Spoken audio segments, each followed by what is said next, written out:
बिस्मिल्लाहिर्रहमानिर्रहीम। अस्सलामु अलैकुम वरहमतुल्लाहि वबरकातुहू। तो मेरे प्यारे हजरात, अल्लाह के रहम करम से आप सभी भाई अच्छे होंगे और मेरे वीडियो पे आने के लिए तहे दिल से खुश आमदीद। तो मेरे प्यारे नाजरीनों, एक ऐसा वाक़या पेश आया है कि पूछो मत। आप जब सुनोगे तो आज के जो हमारे उलमाए हैं उनके बारे में कुछ थोड़ी सी नसीहत आपको नसीब मिलेगी और इससे कुछ सीख भी मिल जाएगी मेरे प्यारे नाजरीन। तो इमाम साहबा रहमतुल्लाह अलैह से कोई सवाल पूछा गया, जवाब दिया मुझे मालूम नहीं। कहा गया आप इराक के मुफ्ती व फकीहा हैं और आप ये कह रहे हैं कि मुझे मालूम नहीं। यकीनन आपको अपने उस जवाब से शर्म तो महसूस हो रही होगी। तो देखो, इतने बड़े जो वली उल्लाह थे उनको लोग कैसे बात बता रहे हैं मेरे प्यारे दोस्त। तो मेरे प्यारे दोस्तों, जवाब दिया फरिश्ते तो उस वक्त नहीं शर्माए थे जब उन्होंने कहा था ला इल्म लना इल्ला मा अल्लमतना। तो मेरे प्यारे दोस्तों, हमें तो इतना ही इल्म है जितना तूने हमें सिखा रखा है।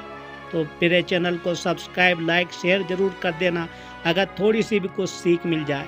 तो मेरे नाजरीनों, उतबा बिन मुस्लिम कहते हैं कि मैं अब्दुल्ला बिन उमर रदी अल्लाह ताला की खिदमत में 34 माह यानी कि 34 महीने तक रहा।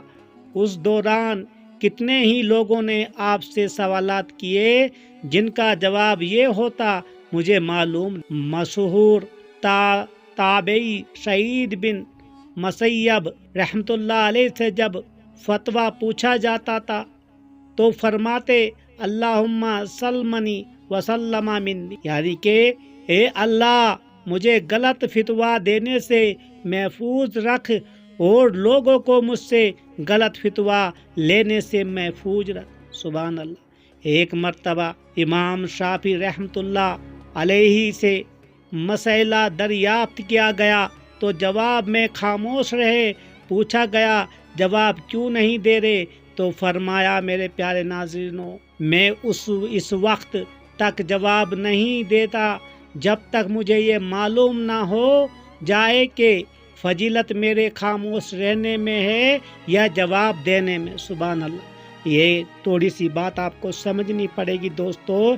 मैं आज के जो हमारे उलमाए हैं, मौलवी हैं, मुफ्ती हैं, वो थोड़ी सी गौर से फरमाइए। उनके लिए शायद मेरे इस चैनल के जरिए कुछ आपको समझ हो जाए।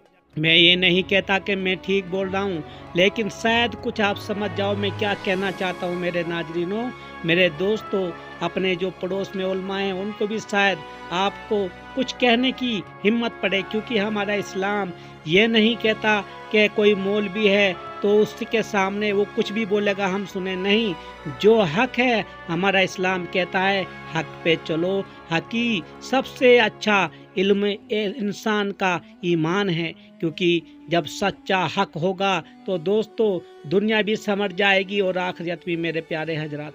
तो इब्ने अबी लैला रहमतुल्लाह अलैह कहते हैं मैंने 120 अंसारी साहबा किराम रज़ियल्लाहु ताला अन्हु को देखा। उनमें से किसी एक से सवाल किया जाता तो दूसरे के पास जाने को कहते, और दूसरे के पास अगर हम जाते तो वो तीसरे के पास कहते, और दोस्तों हता के सवाल होते होते पहले के पास वापस आ जाते, जिससे हमने सवाल किया उसी के पास फिर से आ जाते। तो साहबा किराम रज़ियल्लाहु ताला अन्हु का तरज अमल ये था कि जब कोई सहाबी हदीस बयान करते और उनसे सवाल होता तो वो पूरी कोशिश करते कि उसका जवाब उनका कोई दूसरा भाई दे।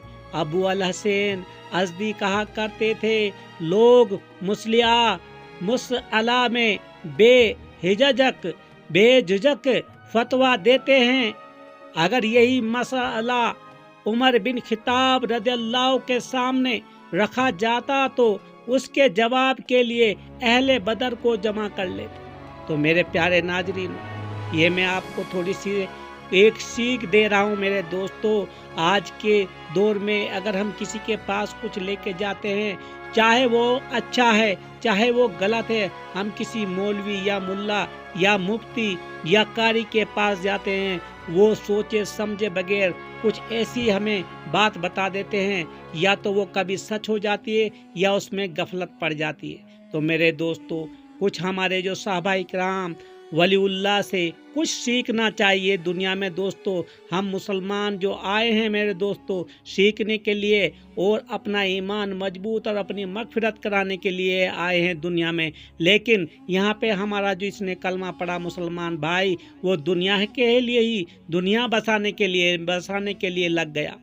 ایسا تو ہمارے جو صحابہ کرام، ہمارے نبی کریم رسول اللہ صلی اللہ علیہ وسلم نے ہمیں یہ بات نہیں بتائی کہ دنیا کماؤ لیکن اپنی مغفرت کے لیے کماؤ۔ میرے پیارے دوستو، دنیا بسر کے لیے ہے، تھوڑا امتحان ہے، یہ نہیں کہ یہاں پہ تم رہنے کے لیے سوچ جاؤ، واپس اپنے رب کے لیے اپنے رب کے سامنے تمہیں پیش ہونا پڑے گا۔ میرے پیارے ناظرین، قاسم بن محمد سے سوال کیا گیا تو انہوں نے فرمایا مجھے اس کا جواب نہیں آتا۔ سائل نے کہا حضرت آپ کے پاس آیا ہوں، آپ کے علاوہ کسی کو نہیں جانتا، مجھے تو جواب چاہیے۔ تو قاسم بن محمد نے فرمایا بھائی میری لمبی داڑھی کی طرف مت جاؤ۔ سمجھ لینا مومنو، جو دوستو میرے مفتیوں، میرے اولیاء، جو عالموں آج کے دور میں تھوڑا سمجھ لینا۔ قاسم بن محمد نے فرمایا بھائی میری لمبی داڑھی کی طرف مت جاؤ، اور نہ یہ دیکھو کہ میرے ارد گرد کتنے لوگ جمع ہیں۔ اللہ کی قسم ما اوسن ہوں، میں اچھی طریقے سے جواب نہیں دے سکتا۔ اور یہ دوستو یہ صحیح بات ہے، کیونکہ ہمارے جو صحابہ کرام تھے وہ جواب دینے کے لیے کتراتے تھے، وہی لگتا تھا، اللہ کا خوف تھا کہیں ہم سے کچھ ایسا جواب نہ نکل جائے جس سے ہمیں آخرت میں حشر کے میدان میں ہم سے سوال جواب ہو جائے۔ لیکن آج کے مفتی مولانا دوستو تھوڑی سی بھی خالی پیسے کے لیے، میں کہوں گا دوستو، کیونکہ ہمیں اسلام ملا ہے اسلام کو بچانے کے لیے، اسلام آگے پھیلانے کے لیے، لیکن آج کے جو ہمارے مفتی ہیں دوستو وہ اسلام کے ٹھیکیدار بنے بیٹھے ہیں، جو وہ چاہیں گے سمجھتے ہیں کہ وہ یہ دیکھو کتنے فرقے پرست بن چکے ہیں ہمارے اسلام میں۔ میرے پیارے ناظرین، لیکن نبی کریم رسول اللہ صلی اللہ علیہ وسلم کے سامنے ایسے فتنے فساد نہ تھے، کیونکہ ایک ہی اسلام اور ایک ہی قرآن اور ایک ہی نبی اور ایک ہی امت لے کے میرے نبی کریم رسول اللہ صلی اللہ علیہ وسلم کا یہی نعرہ تھا، اور یہی ہم سبھی جو کہ صحابہ اکرام کو یہی سکھاتے۔ اور ایک صحابہ دوسرے صحابہ کرام سے بات کرتے ہوئے بھی بڑی اس میں کوئی عزت افزائی کے طریقے ہوتے تھے، لیکن آج دیکھو ایک جماعتی آئے گا اور ایک حنفی آئے گا، ایک وہابی آئے گا، ایک اللہ والا آئے گا۔ ارے کیا بنا کے رکھا ہے اسلام کو میرے پیارے دوستوں؟ کیا میرے نبی کریم رسول اللہ صلی اللہ علیہ وسلم نے یہی ہمیں سکھایا تھا کہ آپس میں لڑو؟ ارے جب قرآن ایک ہے تو پھر امت بھی ایک ہے، تو لیکن تمہارا یہ کہاں سے فتویٰ جاری ہو گیا میرے پیارے دوستو؟ ایک کچھ اور بولتا ہے، ایک کچھ اور بولتا ہے۔ یہ میرے نبی رسول اللہ صلی اللہ علیہ وسلم کی جو کہ سکھائی ہوئی باتیں نہیں ہوتی تھی میرے پیارے ناظرین۔ قریش کے ایک آدمی نے ایک سائل سے کہا تھا اے میرے بھتیجے قاسم کی صحبت اختیار کرو، آج کے دن ان سے زیادہ علم و فضل والا کوئی شخص نہیں ہے۔